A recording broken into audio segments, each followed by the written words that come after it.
Well, I have been thinking for a while about who is a writer, who is actually considered as a writer, a great writer to be precise.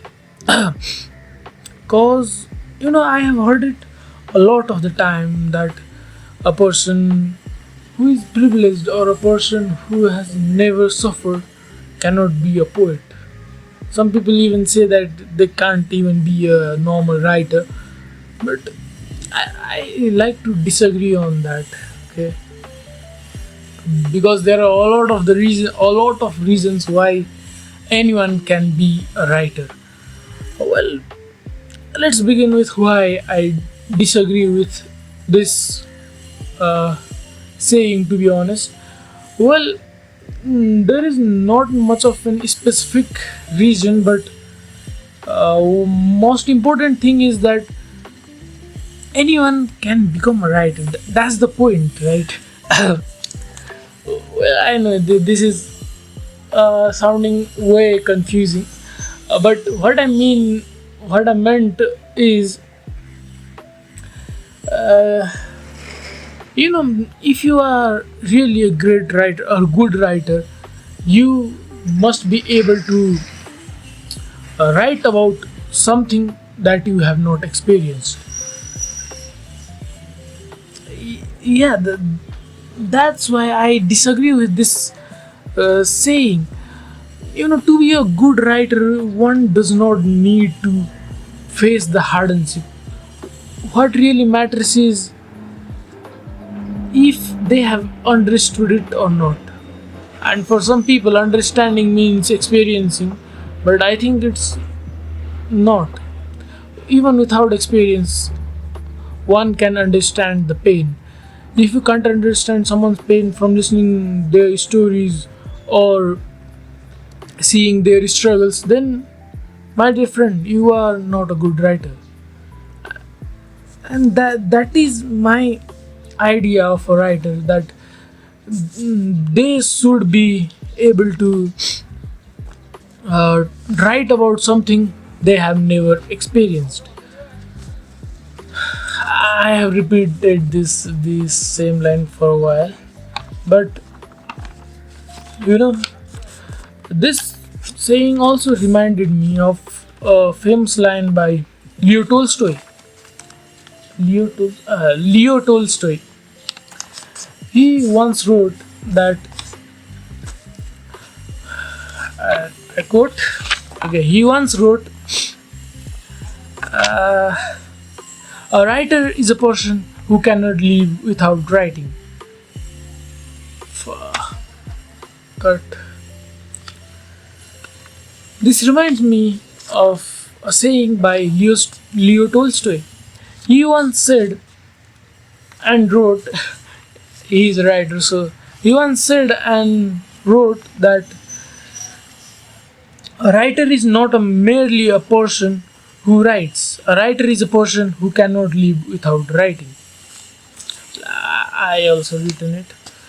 Don't think this is what script. Well, this is basically my 11th grade paper. I have written the quotes here. Some of the best ones I read in grade 11. So yeah, but there was no point of me giving that. Well, that saying alone proves that to become a writer, one does not need experience or anything. I mean, experience matters, but not in the way we all think. Okay, experience matters for writing.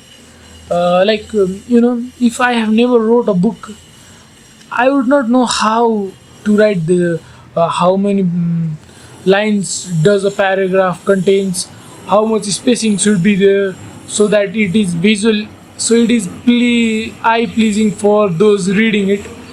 There are all sorts of rules and regulations in writing a book. But oh yes, sorry. and only that part requires experience, not the entirety of the content requires experience. It won't. The thing requiring is understanding. If you can understand someone's pain just by observing their struggles, then, my dear friend, you are a what great writer. There was a slight error. Oh, sorry, issue. So I needed to put a cut. Well, uh, getting back to the topic. Getting back to the topic. Um, there is one phenomenon that occurs in our brain, in our mind. It's called something called false experience. When you think too much about one certain scenario, or you lie about one scenario so much so that it somewhat becomes a reality. When you wait, let me put it like this. Let's say you, for some reason, got into an accident. Okay, you were fighting with someone and they got injured, and you were so scared that you put in your mind that he tripped over a rock and fell and got injured, but the reality is you pushed him. So if you keep on thinking this in your mind, keep it on and on, you tell everyone this, saying everything, and then after a while your brain would not remember what had actually happened. The famous saying, to be a great liar you must not lie. Yeah, kind of that thing.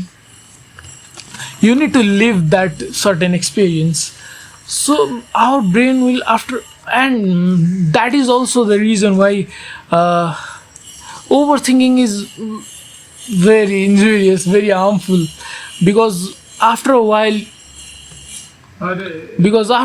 you may forget your own story.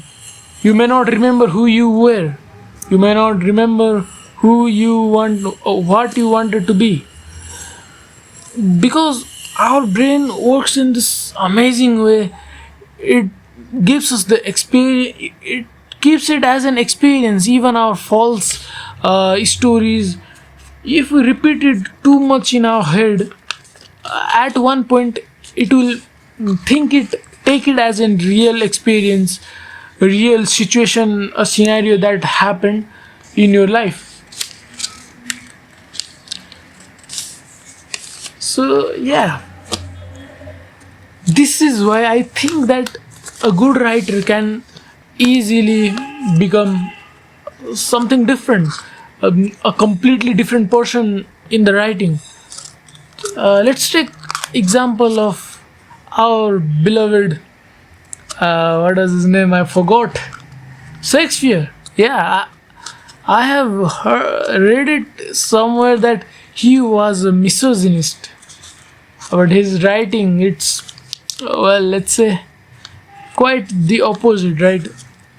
In his writing there is not much of a thing about misogyny and all. It simply talks about humans elevating to higher form. That's just in a oversimplified way I'm saying.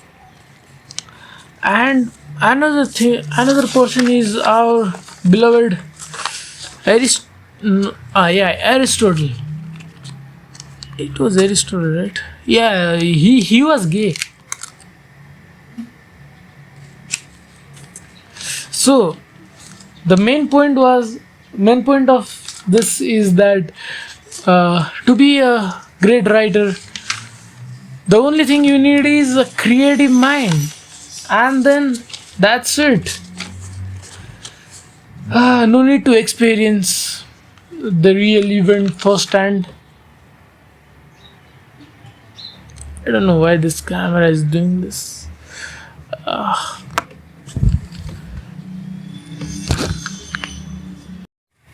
So, as I was saying, to be a great writer, you do not need any fancy equipment, any fancy equipment or a first hand experience. All you need is pretty good damn creativity, and lastly, freedom. I know. To be a great writer, all you need is pretty damn good creativity and the ability to understand someone's suffering. El Psy Kongru.